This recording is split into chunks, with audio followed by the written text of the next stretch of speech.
There are many saints and many kinds of teachings. What's the basic difference between your teachings and those of others? There are many saints in our country.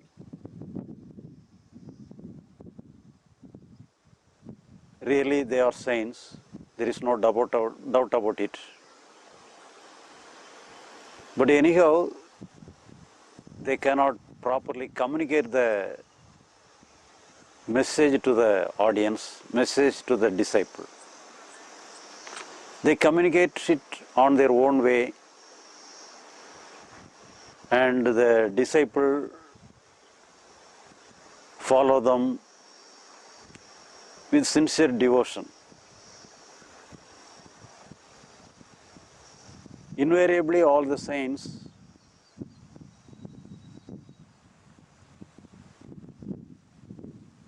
instruct to concentrate upon the consciousness, meditate upon the consciousness,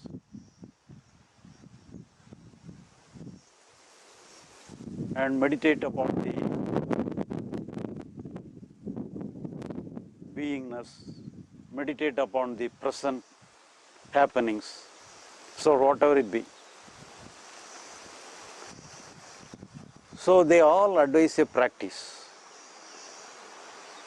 to do something, to stay with the consciousness, to stay in the present, to observe what is happening, observation, awareness, attention. In so many ways, they are teaching. And the disciples also follow the teachings, and they sincerely follow, they sincerely practice. Naturally, if you practice anything, it will have some produce, it will have some result.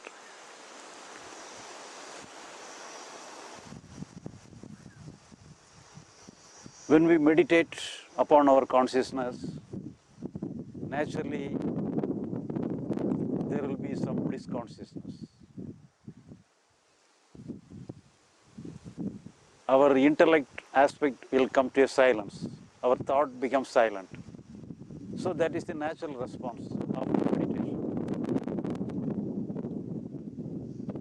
In the same way, if we give total attention to the present happenings, staying in the present, it is also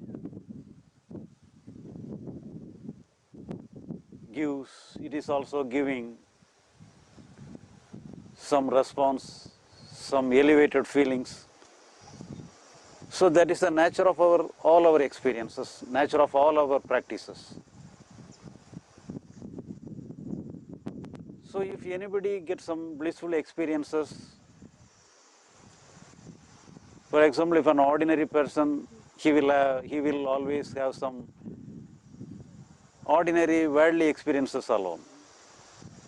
And after doing some meditations and other practices, they will have some different kind of experiences. So naturally, they will appreciate the instructor. They will appreciate the guru. They will appreciate the practice. But at the same time, as we all know, whatever happens, whatever be the happenings, whatever be the blissful experiences, naturally it will end in a course of time. Once again will back to the original position. Our intellect will be in the original position. Our experience will be once again in the old position. But naturally, we will think, so our guru will be correct, and my practice may be defective. I may be wrong in some other way, in some way or other. So we shoulder the responsibility of our failure.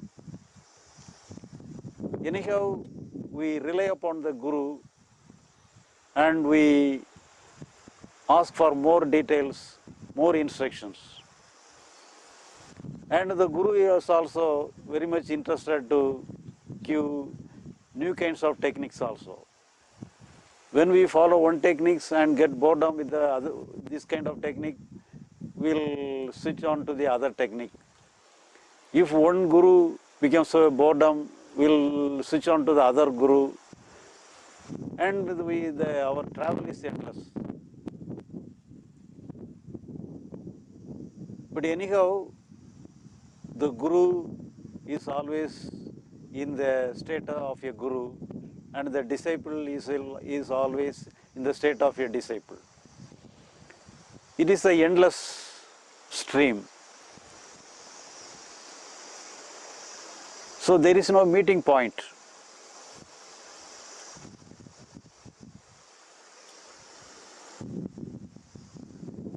As I have told you already, if the salvation in the intellect part, then only everything is over. So the salvation in the intellect part alone will give the total salvation. If you deal with in the conscious level, no salvation will be there. But we will underestimate the intellect part. The intellectual understanding will not be successful. We think like that. But the real salvation happens only through intellectual understanding. Because the real problem is only in the intellect. But somebody thinks that if you are permanently in the blissful consciousness, that is the real state of our the real state of our enlightenment, that is the real state of our liberation.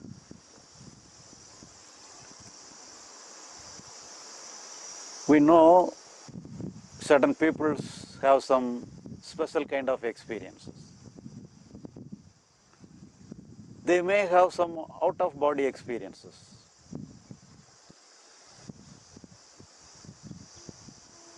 There are certain people, they can come away from their body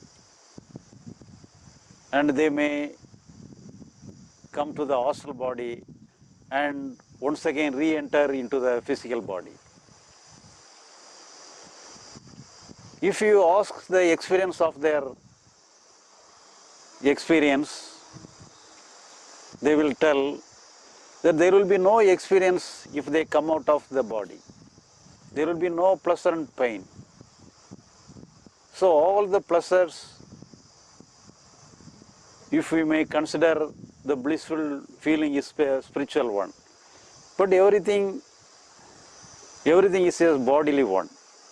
There is no spiritual experience as it is designed like that, as it is denoted like that. There is no spiritual experiences. All experiences in the name of spiritual experiences are bodily experiences. If you do not have the bodily experiences, there will be no blissful experiences.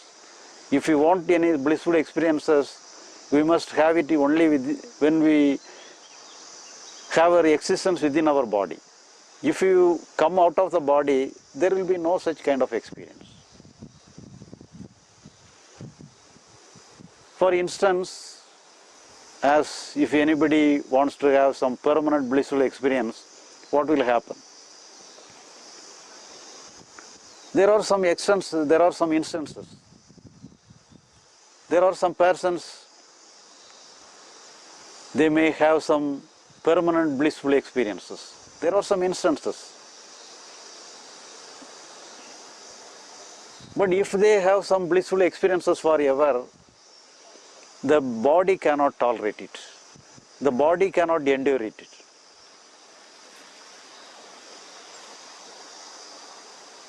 I heard about some persons who have some the blissful experience. He got some blissful experience and he is blissful forever. He cannot know any pain. He is always blissful. He is always pleasurable. His total body is feeling a bliss, feeling a pleasure.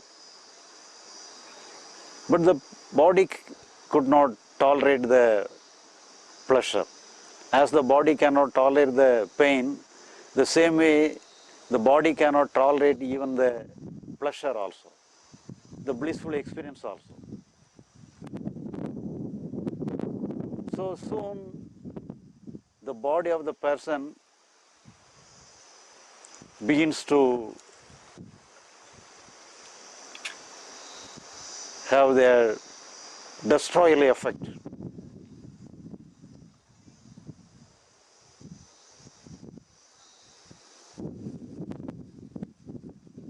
His body begins to decompose, begins to rotten, and he got several wounds, several boils throughout his body. But even though his body is having some ailments, he do not know the pain of the body. He always having the pleasure.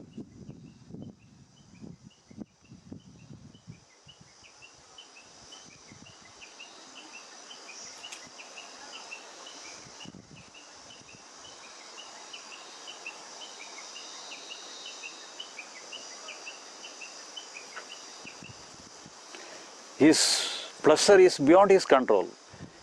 As we cannot control the pain, he cannot control the pleasure also. It goes beyond his control. And very soon the body died. He died. He himself died out of blissful experience, out of the pleasurable experience. But till the time of death, he does not know the pain of his body. He is always pleasurable. In a pleasurable condition, he died. So that is the nature of the pleasurable experience. That is the nature of blissful experience. So it is not correct. So our body may have some capacity to express happiness, pleasure, or pain. If you taste some good food, you will feel the pleasure of the food. Will feel happy to taste the food. If the weather condition is good,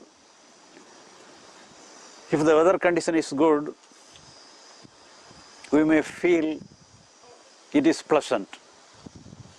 If the weather condition is bad, we may feel disturbed. So that is the nature of our body. That is the expression of our body.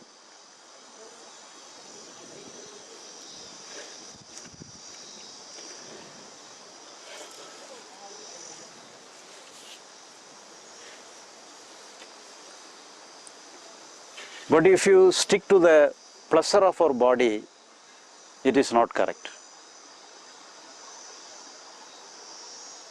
But the health of the body is different from the pleasure and pain of the body. So in this way, the health of the mind is different from the expression of our intellect, expression of our mind. So what here to understand is that